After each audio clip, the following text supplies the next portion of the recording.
Olá pessoal, tudo bem? Meus queridos alunos e alunas. Eu sou a professora Digna Amada Belo, conhecida por professora Mara. Estamos aqui para mais uma aula. E na aula de hoje, nós vamos falar um pouquinho sobre poesia e poema. Vocês sabiam que há diferença entre a palavra poesia e a palavra poema? Então vamos lá saber quais são essas diferenças?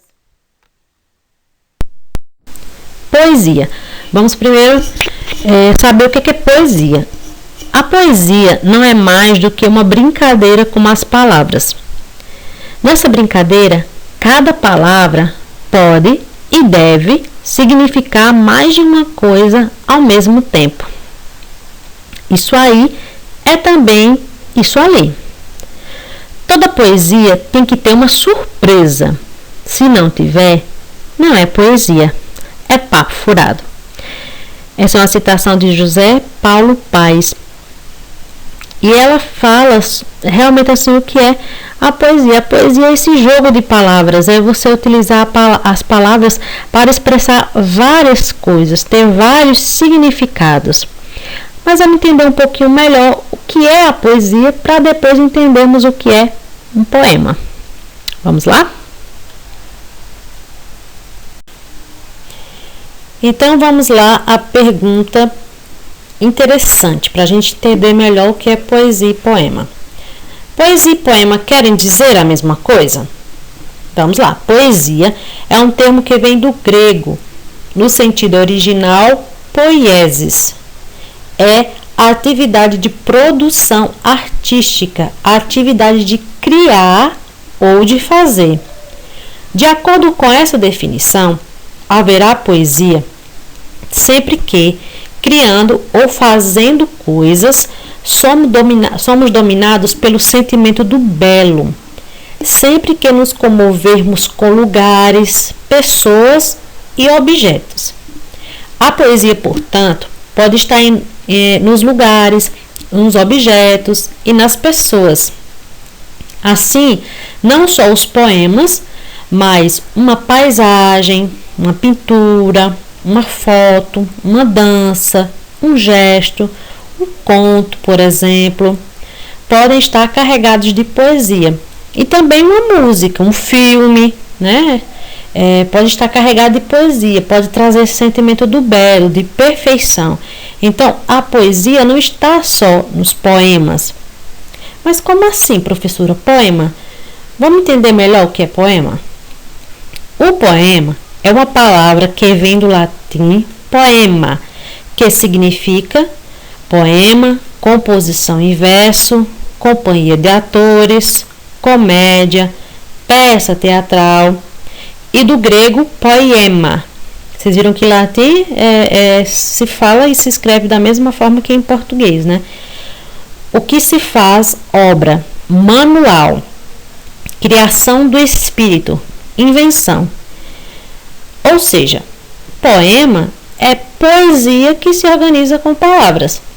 Se eu me deparo com uma paisagem, essa paisagem traz esse sentimento do belo, de perfeição. Se eu escuto uma música e essa música traz vários significados para mim, traz vários sentimentos, emoções para mim, ou então essa música é carregada de perfeição na escrita, na melodia, então essa música traz poesia. Já o poema, por exemplo, se eu vejo uma paisagem, essa paisagem é repleta de poesia, de beleza, de perfeição, agora eu quero escrever sobre essa paisagem. Quando eu escrevo sobre essa paisagem, aquele texto ali, repleto de palavras, eu organizei tudo que me fez sentir quando eu vi uma paisagem, eu organizei em palavras, em um texto. Então, isso aí é um poema, certo? Poesia está em vários lugares, em várias coisas, em pessoas. E quando eu pego essa poesia, essa coisa poética e jogo em um texto, e uso as palavras em um texto, isso aí é um poema. Poema é o texto escrito. Ok? Então vamos entender melhor esse conteúdo aqui no decorrer da aula. Agora, para vocês entenderem melhor, veja este exemplo para entender as diferenças entre as duas palavras. João adora a poesia, pois ele ama poemas como todo. E por isso, ele quer começar a escrever seus próprios poemas. Escrever seus próprios poemas, expressando suas ideias através da rima e de uma dicção específica. Ou seja, ele adora poesia, ele adora essa beleza, essa perfeição que ele encontra nas coisas, nas pessoas, nos lugares. E ele adora escrever seus próprios poemas, porque ele é uma pessoa inspirada. Nesses poemas, que é o texto, ele expressa suas ideias através de rimas. Então, os poemas podem ter ou não rima, que é o que a gente vai estudar daqui a pouco.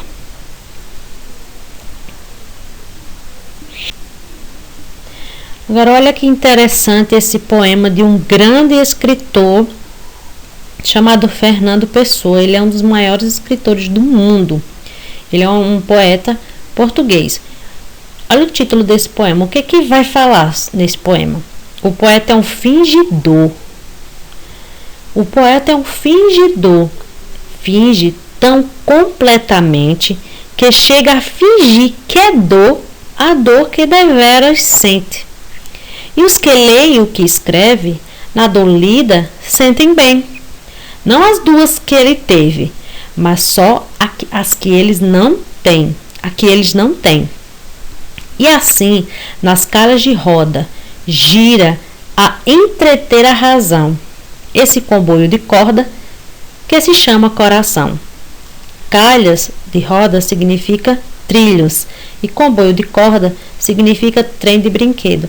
Então, Fernando Pessoa, ele define o poeta como um fingidor, ou seja, não é obrigado em um poema você colocar os seus sentimentos verdadeiros, o que você percebe em uma determinada coisa como verdadeira, você ali vai fingir, ou seja, vai se passar como se fosse outro poema, porque nem tudo é sobre você, né? Então, o poeta ele se torna um fingidor por isso, porque ele fala sobre várias coisas, não só sobre o seu eu, né? Ele se transveste de outra pessoa. Ele é como se o eu lírico não é obrigado a ser ele. O eu lírico é a pessoa do poema.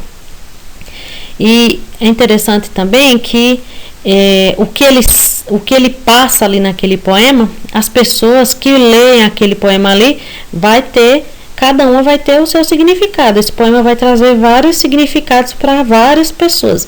Então, eu leio esse poema, eu entendo uma coisa. Eu entendo que é dor. Para outra pessoa, essa dor pode ser outro sentimento. E por aí vai. Agora vamos entender sobre a estrutura do poema, certo?